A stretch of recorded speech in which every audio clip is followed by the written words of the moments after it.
שבוע טוב, אבו תבוך, מועדים לשמחה, חגים וזמנים לששון, a good מועד.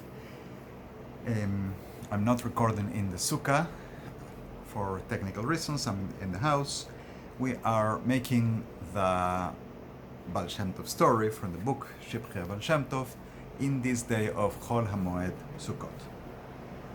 The story of tonight, story number 46, is called the Tevilah, meaning the immersion in a mikveh, of Rabbi Gershon of Kitov, the brother-in-law of the Baal Shem Tov, in the sea at the time when the boat was moving.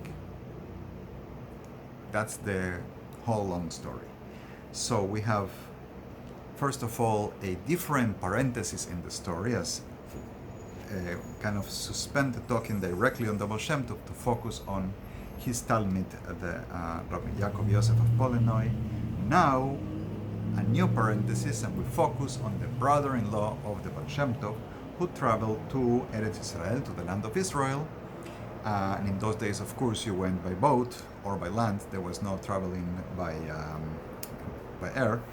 And first, the author, Rav Yafi, the son-in-law of Rav Avram Shuchat, who was the Sofer of Baal Shem Tov, he tells us how he comes to this story, where he hears it from, which is important in this book because he goes in a direct chain to get how the story came from the person who lived through it, who saw it, who first told it.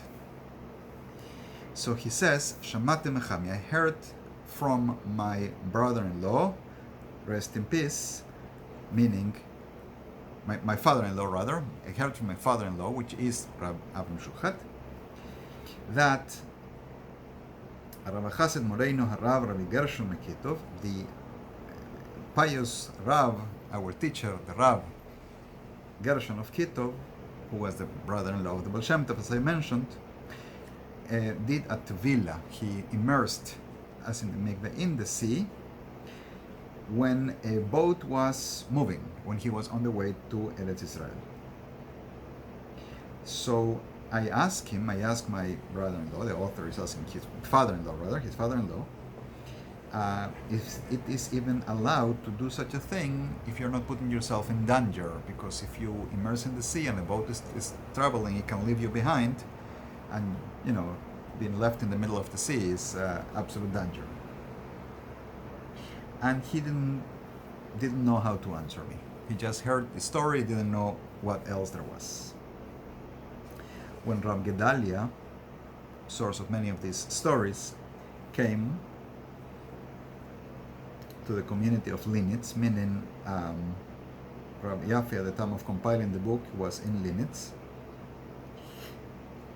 I remember I asked him and he told me that once he was sitting on it's like a step around the house, right, where people can sit.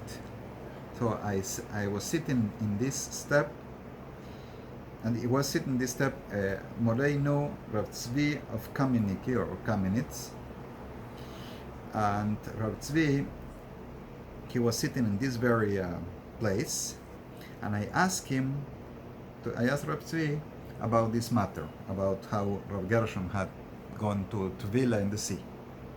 He told me, in this very same place, I, meaning Rav Tzvi, sat with Rav Gershon above mentioned. And that's the chain of how the story gets. This whole, just to show you how he hears it from his father-in-law, but then he hears from Rav Gedalia, the source of many of the stories, and Rav Gedalia heard it from this Rav Tzvi of Kamenitz, who heard it from Rav Gershon himself. And so the story now goes to this Rav Tzvi, who says, I asked him like this, I heard that you went to Tevilah, you went to mikveh in the sea when the boat was in motion. And how is it even allowed to put yourself in such a sakana, in such a danger? Now comes the story. He answered me, Rav Gershon answered me, smiling, laughing. He said, what's up with you? What was with you? You know that the sailors that travel in the ship usually do this. They have a net on the side of the boat, and they have like a stair made of leather. So they come down, they go inside the net, and they clean themselves. They swim, but they are attached to the boat. The net will hold them and not allow them to get lost in the ocean. So they go in here and they come back to the boat. But I'm going to tell you that is not what I did. I didn't go inside this net.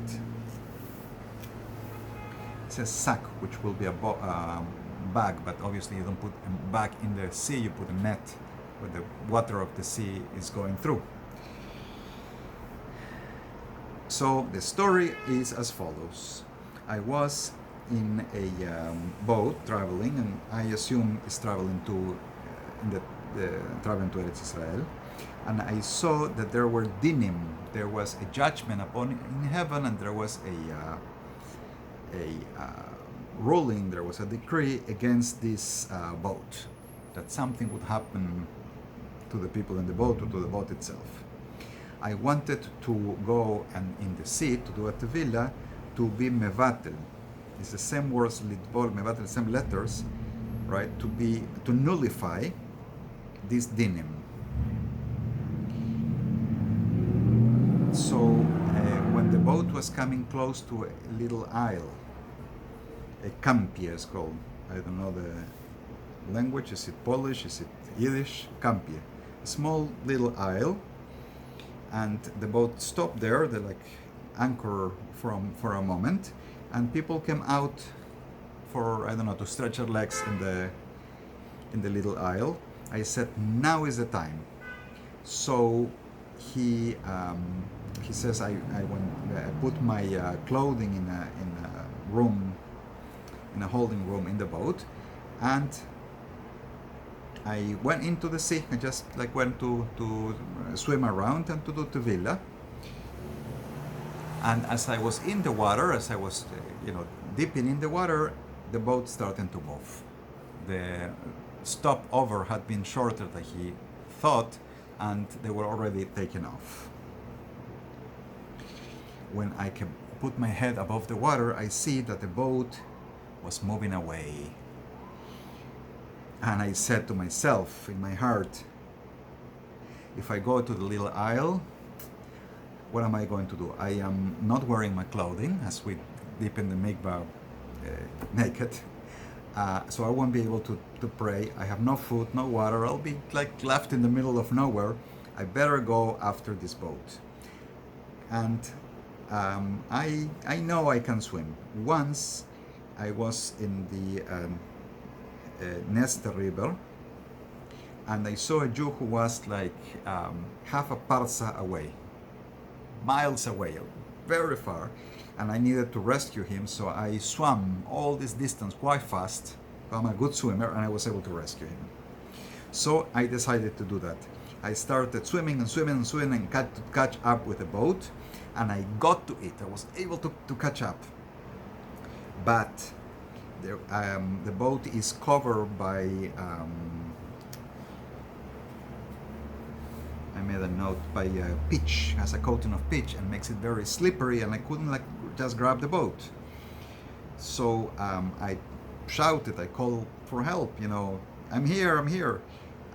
But there was so much noise, the sailors and the movement, whatever they were doing, there was so much noise they couldn't hear my voice. And the ship was sailing farther and farther away. So with all the strength that I had left, I kept swimming toward it. And this happened several times. I'm about to catch it, I call, they don't hear, I can't grab the boat. And I was afraid that I was losing my strength. Good swimmer, but with limits. And I began to drown. I was struggling with the water. I couldn't say a word, and couldn't even say vidui, the confession we do before dying. I thought in my heart, I'm going to drown, and I won't even get a entrance to Olam Haba. I didn't say vidui. I put myself in danger. This is like, oh noise. These things are not a good thing to do. Immediately, there was an Ishmael, meaning an Arab, that came out of the boat, got into a tiny boat, and started coming toward me, and took me out of the water, and threw me in the, brought me in into the ship, and just threw me on the top of the ship. I went to the stern of the boat and lay down for about 2 hours, and I was like throwing up all the water that I had been swallowing, and I had to rest to recover myself. Then I went to the place where I had left my clothing in that room, put them on, and I wanted to reward the man.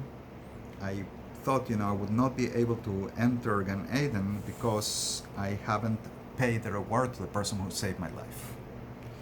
So he started looking for this Ishmaelite, for this Arab in the boat. He's nowhere to be found. The captain says, we don't have such sailor here. We don't have any Arabs here. And then he brings a line from the Gemara, from the Talmud. I had to look it up.